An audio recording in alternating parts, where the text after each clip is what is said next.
वजीर आईटी और मल्टी नज़्म-ओ-नस्र के तारक रामाराव ने कहा कि टैलेंट के बगैर कोई भी सियासत में सबकत नहीं ले जा सकता। मुल्क के अवाम ने इंदिरा गांधी जैसे अजीम लीडरों को शिकस्त दी।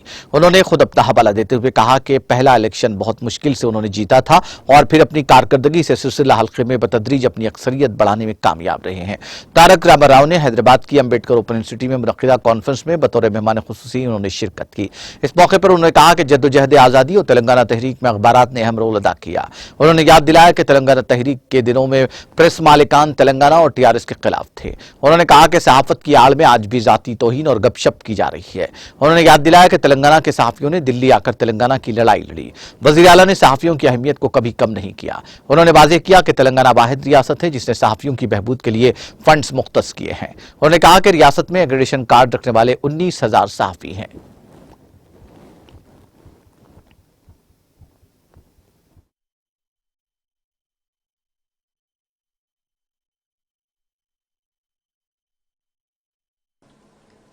ఇంకొకరు డబ్బులున్నాయి కాబట్టి రావచ్చు, ఇంకో రకంగా రావచ్చు, ఇంకో రకంగా రావచ్చు. రావడానికి ఒక మాధ్యమంగా, ఒక సాధనంగా, ఒక ఎంట్రీ పాస్లా మీరు ఎవరు అనేది ఉపయోగపడుతుంది.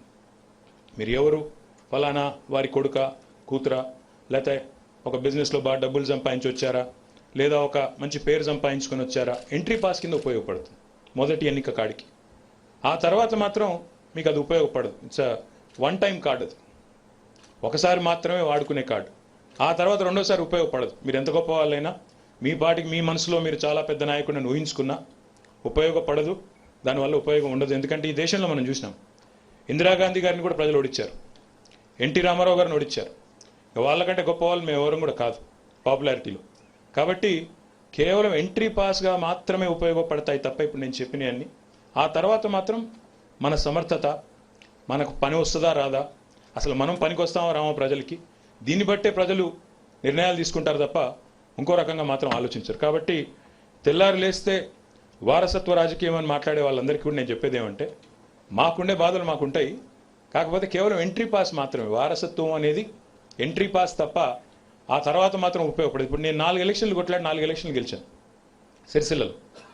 మొదటి ఎన్నికల్లో నేను సాగు తప్పి కన్నులొట్టపోయినట్టు 170 కోట్లతో గెలిచిన, తర్వాత 54,000 ఓట్లతో గెలిచాను, ఆ తర్వాత 68,000 ఓట్లతో గెలిచాను, మొన్నటి ఎన్నికల్లో 89,000 ఓట్లతో గెలిచాను. అంటే నేను పనికిరాను అని సిరిసిల్ల ప్రజలు అనుకుంటే నన్ను వరుసగా గెలిపించారు, నా మెజారిటీ పెరగదు కదా. పనికిరాను అనుకుంటే ఈ దేశంలో గొప్ప గొప్ప మహామహులు అనుకున్న వాళ్ళనే చెత్తబుట్టలో పాడేసే చైతన్యం ఈ దేశంలో ప్రజలకు ఉంది. కాబట్టి నా విజ్ఞప్తి ఏమంటే, మీ అందరితో కూడా, although politics and politicians and media పర్స్పెక్టివ్లో చాలా గ్లామరస్ కనిపించిన, మాకుండే బాధలు, మాకుండే కష్టాలు మాకుంటాయి. సీత కష్టాలు సీతయి, పీత కష్టాలు పీతయి అన్నట్టు ఎవరి కష్టాలు వారివి.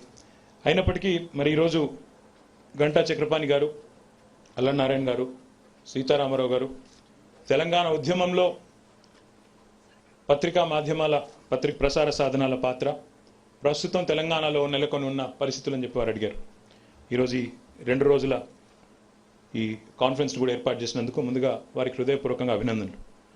తెలంగాణలో ఇప్పుడే వెంకటనారాయణ గారు అన్నారు, నేను గతంలోకి తొంగి చూస్తే మరి ఇక్కడ మీడియా ఏంటనే నేను గొప్పగా గుర్తించలేకపోయాను అన్నారు. సరే, మీడియా కంటే కూడా ఎక్కువగా నన్ను అడిగితే, మీడియా యాజమాన్యం కంటే కూడా, పత్రిక యాజమాన్యం కంటే కూడా మీడియాలో పనిచేసిన కలం వీరులు ఎవరైతున్నారో, జర్నలిస్టులు ఎవరైతున్నారో వారి పోరాట స్ఫూర్తి తెలంగాణలో మొదటి నుంచి కూడా చాలా గొప్పది సార్.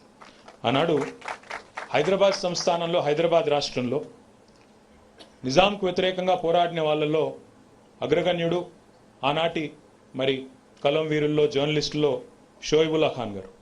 షోయబుల్లా ఖాన్ ఈరోజు ట్యాంక్ బండ్ మీద కూడా వారి విగ్రహం ఉంది, వారిని గుర్తుంచుకుంటూ ఉంటాం, గుర్తు చేసుకుంటూ ఉంటాం.